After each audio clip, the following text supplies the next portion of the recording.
Bonjour à toutes et à tous, nous sommes avec Soumi Etchezi, PDG de Immorant Invest, à l'occasion de la présentation de l'augmentation de capital que réalise votre société de 408 millions de dirhams. Bonjour Madame Soumi Etchezi, merci de répondre à nos questions. Bonjour, merci à vous. Alors, il y a un peu moins de 2 ans, Immorant Invest s'introduisait à la bourse de Casablanca.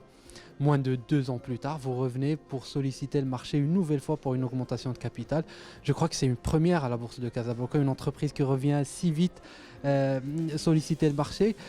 Très honnêtement, lors de votre introduction, est-ce que vous vous attendiez à boucler votre programme d'investissement aussi rapidement ?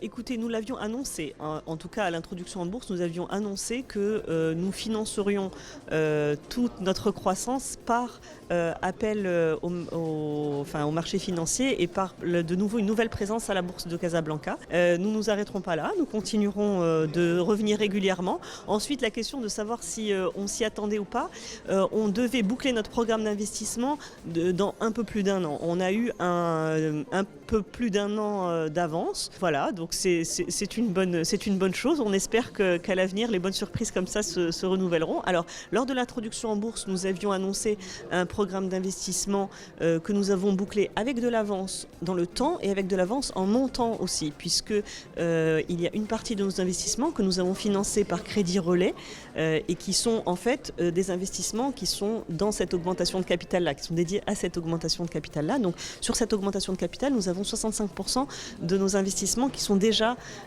engagés ou identifiés.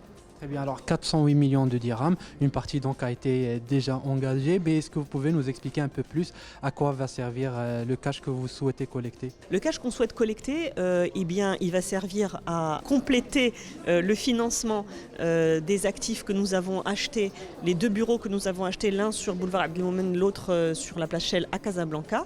Il va également servir à financer les extensions de 2 actifs que nous avons déjà, donc des extensions qui seront elles-mêmes productives de loyers aussi, qui produiront des loyers, donc une extension sur Kenitra et l'autre sur Bouskoura. Et le reste, ce sont des actifs sur lesquels nous sommes en train de travailler et que nous analysons en ce moment même. Très bien. Alors, 2 questions qui ont été posées par les journalistes, mais je pense doivent être reposées pour le grand public. Alors, la première, est-ce que Immorant envisage aujourd'hui, avec les données actuelles, de se transformer en OPCI ?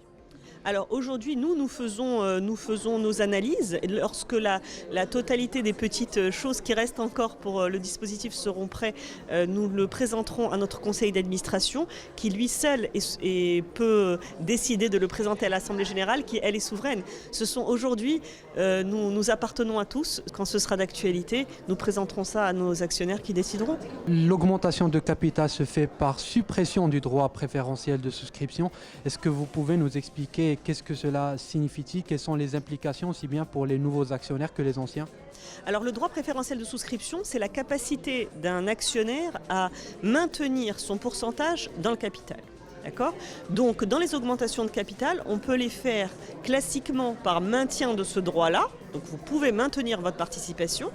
C'est souvent important pour des personnes qui détiennent le contrôle d'une société ou par suppression de ce droit préférentiel de souscription. Donc nous, Immorant déjà n'est pas contrôlé par quelqu'un, donc n'appartient à personne en particulier mais à tout le monde. D'accord ? Il n'y a pas de notion de contrôle. Donc à partir de là, il n'y avait pas besoin de protéger le contrôle d'un actionnaire. Et puis surtout, c'était important pour l'inverse, pour pouvoir renforcer le noyau stable. Quand on a supprimé le droit préférentiel de souscription, on l'a supprimé en faveur du public. On l'a supprimé en faveur de tous. Donc qu'est-ce que ça veut dire ? Ça veut dire qu'on a été capable de faire une structuration avec ça qui nous permet de réserver une tranche à un noyau stable qui a certains engagements, de nous accompagner sur le long terme, de voter en faveur de nos distributions, etc.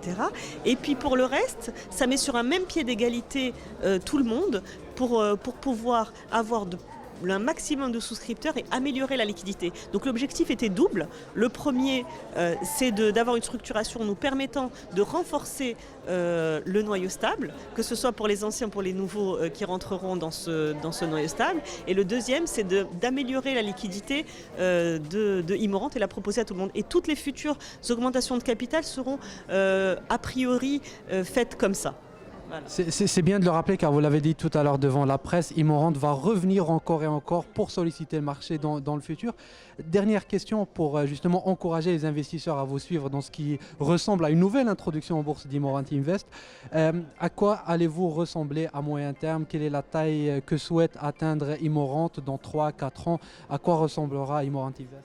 Alors l'avenir nous le dira, elle grossira au gré des opportunités et de la profondeur de marché, mais nous n'avons pas de limite, nous n'avons pas d'objectif limite.